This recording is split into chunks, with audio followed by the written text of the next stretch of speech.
Now, for media brands, where do you see as the next opportunities? Are there more specialisations kind of emerging that you think you should be in? We've got a pretty open view on the broader market. We've done some things that we've had a bit of attention from.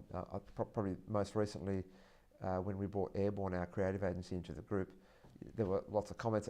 We expected the comments, but that didn't deter our ambition to do that. The thinking being that no media agency has ever had a really successful creative arm.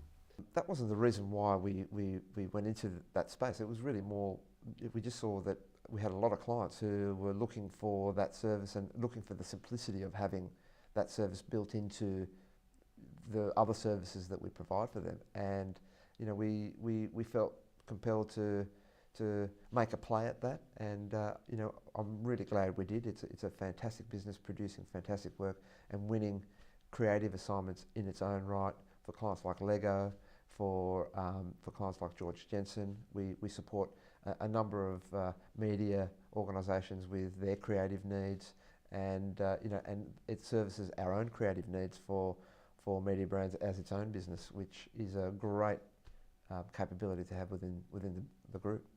And people, I think, sometimes think, and I'm maybe one of them, that actually just because of the lineage, it's really hard for a creative agency that's come through this route to ever be a truly great creative agency. Do you think the day could come? Yes, I do. That is our ambition. I think what sometimes is lost in that thought process is that people make the agencies, whether they be creative agencies or media agencies or content agencies, and I think as time progresses, we will see the groups like media brands, and that's the ambition I have for what we're doing here at Media Brands in Australia, to become places where the best creative, the best talent around the marketplace want to be part of the opportunities that we're creating. And I think our secret sauce is we actually play well together within our own group, and we work really hard at ensuring that everybody plays well around the table and shares and leverages each other's capabilities, and that applies for creative skills as well. Are you quietly rebuilding the full service agency model, but just with different P&Ls, do you think?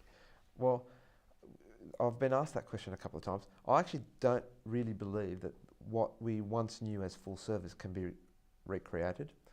I think what's probably a better descriptor for what we are doing is we're creating the new service, and that's largely because the marketplace that we live in now and operate in now is very, very different to the market that allowed full service models to flourish and to grow and to create some of the great businesses that are, as is the case today. But in that ambition to fulfill a new service model, that doesn't mean for a minute that we don't believe that full service creative businesses and groups are fantastic businesses that produce fantastic work. And I think that's probably been lost in some of the commentary and some of the comments that were made by some of the people in the market. But we have nothing but respect for our creative peers, and the work that the Australian creative fraternity is producing stands in its own right every year.